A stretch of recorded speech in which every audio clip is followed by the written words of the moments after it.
You think the first $1 million is the hardest milestone. You're wrong. The first 250,000 is where the actual war happens. That's the threshold where the math changes, where compounding interest starts earning more than most people's salaries, where you cross from linear wealth to exponential wealth. Below that line, you're fighting gravity every single month. Above that line, gravity starts working for you. And here's the brutal truth most people don't want to hear. The reason you're not there yet isn't bad luck or timing. It's that you don't understand the inflection point, and you're about to quit 3 years before it would have changed everything. Let me show you what I mean. At 50,000 invested, earning a conservative 8 annually, you make 4,000 a year in passive growth. That's 333 a month. Not even enough to cover rent.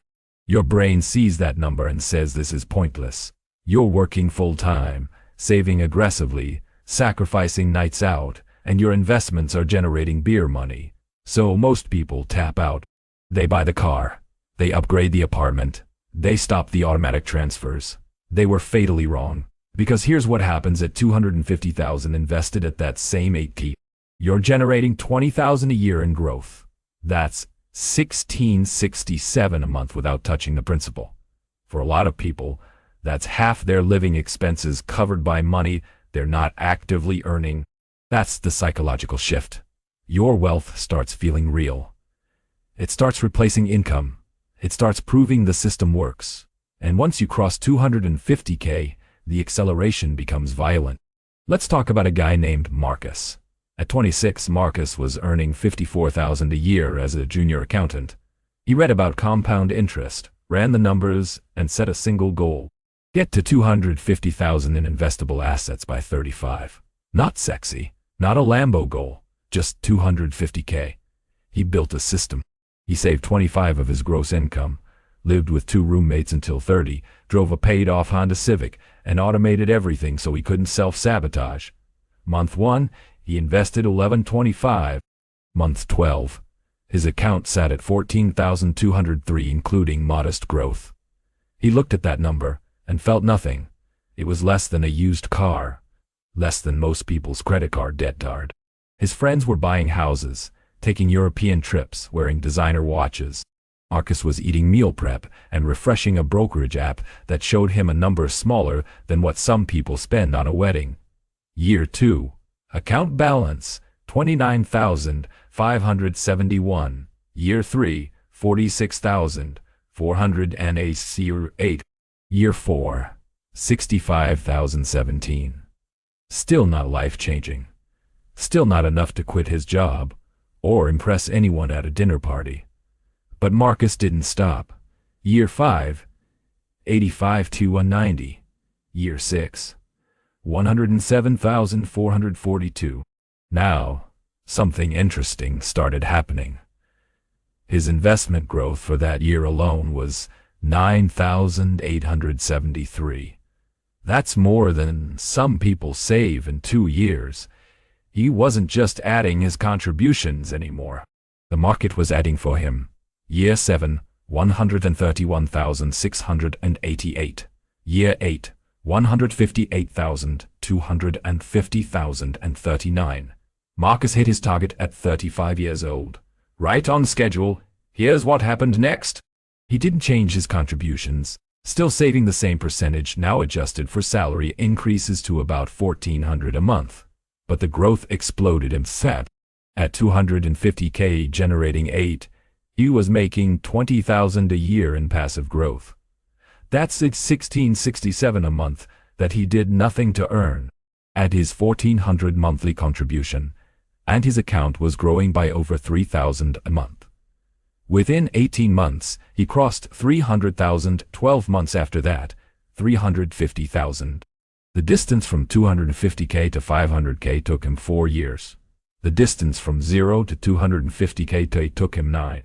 That's the inflection point. That's why the first 250,000 decides everything. Below it, you're in the boring accumulation phase where effort beats returns. Above it, returns start beating effort. Your money works harder than you do. The math becomes exponential, not linear. And here's where most people fail. They quit at 80,000 because it feels like nothing. They quit at 120,000 because it's been 5 years and they're tired. They quit at 180,000 because they convince themselves they deserve to enjoy life now. They stop 3 years before the system would have started paying them back in ways they can feel. Let me break this down into the 3 psychological zones you're going to move through, because understanding them is the only way you survive long enough to win. Zone 1, the doubt zone. This is 0 to 100,000. This is where you're saving 1,000 a month, watching your account grow to 25,000, and thinking this is a joke. You're driving a 10-year-old car while your coworker just leased a Tesla. You're saying no to trips while Instagram shows you everyone else living. Your investment returns for the entire year are less than 1 paycheck. Your brain is screaming that you're wasting your youth. This is the zone where most people quit. The returns feel invisible. The sacrifice feels massive. You look at the finish line and it seems a decade away. But here's the truth. This zone is where you build the foundation. If you can't survive the doubt zone, you'll never reach the exponential zone. The people who make it through are the ones who stop measuring success by account balance and start measuring it by behavior. Did you automate the transfer? Did you avoid lifestyle inflation? Did you increase your income and save the difference? That's the only scoreboard that matters in Zone 1. Zone 2, the grind zone. This is 100,000 to 250,000. Congratulations, you made it further than 70 of people. Now it gets harder, because you have just enough money that losing it feels real, but not enough that it's life-changing yet. You're sitting on 150,000, and a bad market year drops it to 135,000. You just watched 15,000 evaporate, which is more than you make in a month after tax. The fear becomes real. The temptation to pull out and buy something tangible, something you can see and use right now, gets loud. Your friends are buying homes, starting families, upgrading their lives. You're still in the same apartment, still driving the same car, still delaying gratification. And your account balance, while growing, doesn't feel like freedom yet. This is the grind zone. It's called that because this is where discipline gets tested daily. You're not excited anymore. You're not in the honeymoon phase of discovering compound interest.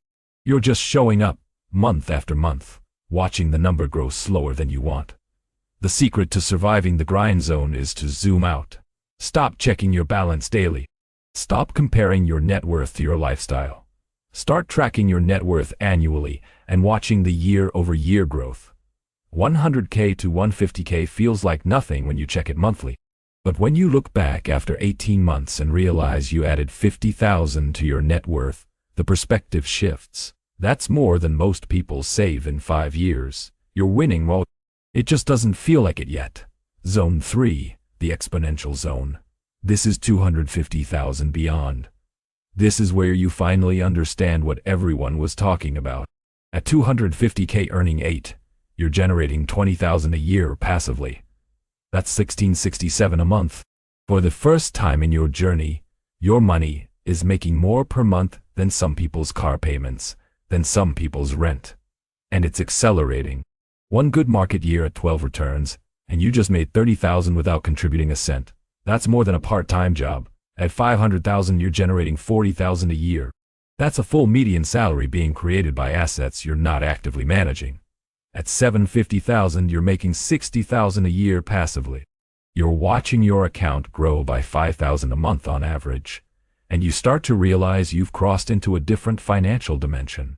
The exponential zone is where the sacrifice finally makes sense. It's where you look back at the doubt zone and the grind zone and realize those years weren't wasted. They were the price of admission. And the people who never make it here are the ones who quit in Zone 1 or Zone 2 because they couldn't see the future version of the math.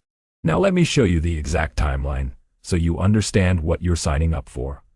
Let's say you start at 0. You're 25 years old.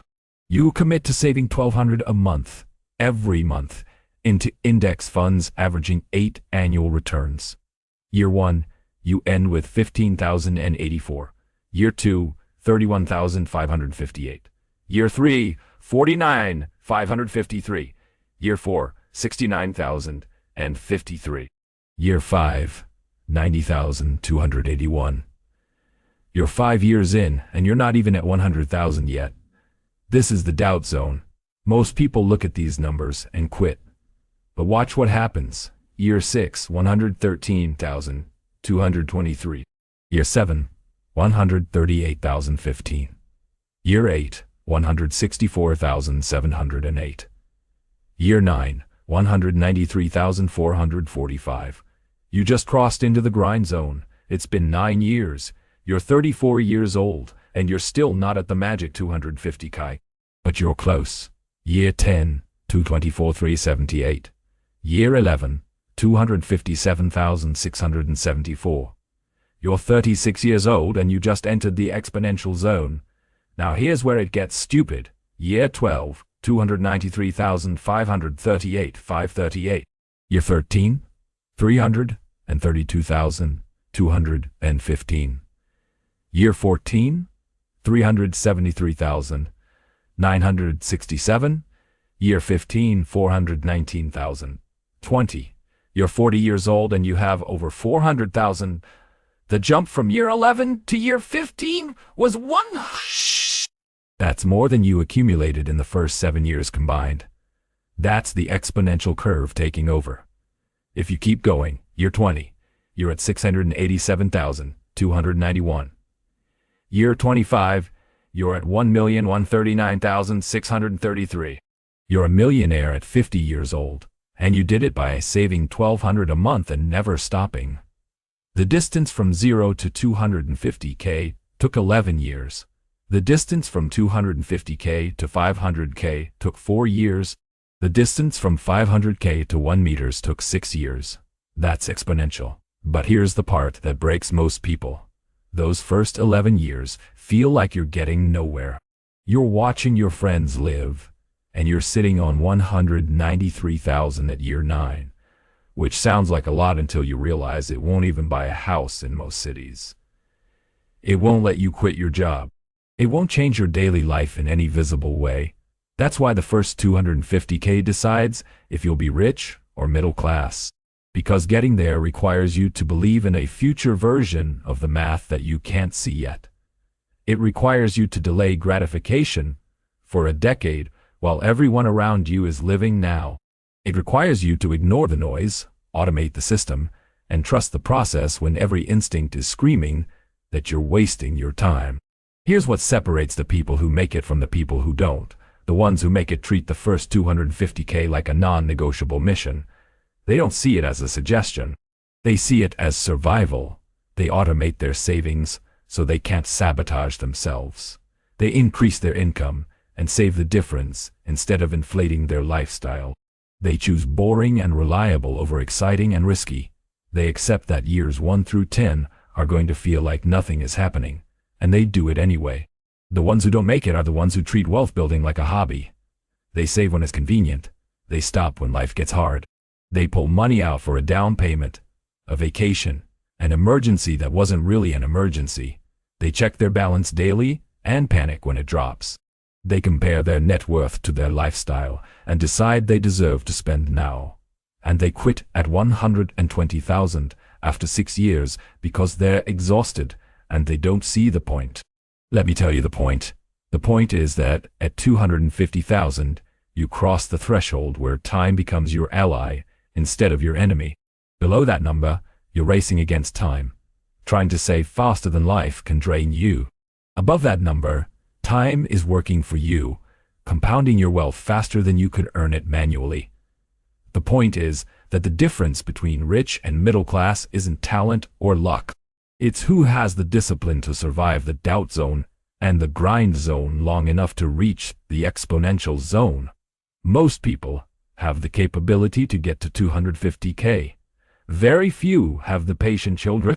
So here's my challenge to you. Stop thinking about the first million. Start thinking about the first 250K. That's your real target. That's the number that changes the game. Build a plan to get there in 10 years or less. Automate your savings so you can't fail. Increase your income every year and save the raise. Live below your means without apologizing for it. And when you hit year 5 and you're sitting on 90,000 and it feels like nothing, remember this. You're halfway to the inflection point. You're 3 years away from the moment the math starts working for you instead of against you. Don't quit now. The people who quit at 80,000 are the same ones who'll be sitting at 80,000 10 years from now, wondering why nothing ever changes. The people who push through to 250K are the ones who'll be millionaires at 50, looking back and realizing the best decision they ever made was refusing to stop when it felt pointless. Now tell me honestly, where are you on this journey? Are you in the doubt zone grinding through the early years? Are you in the grind zone wondering if it's worth it? Or are you in the exponential zone watching the magic happen? Drop a comment and let me know. And if you found this helpful, subscribe for more brutally honest financial content that shows you the real math instead of selling you dreams. The first 250K decides everything. Don't waste it.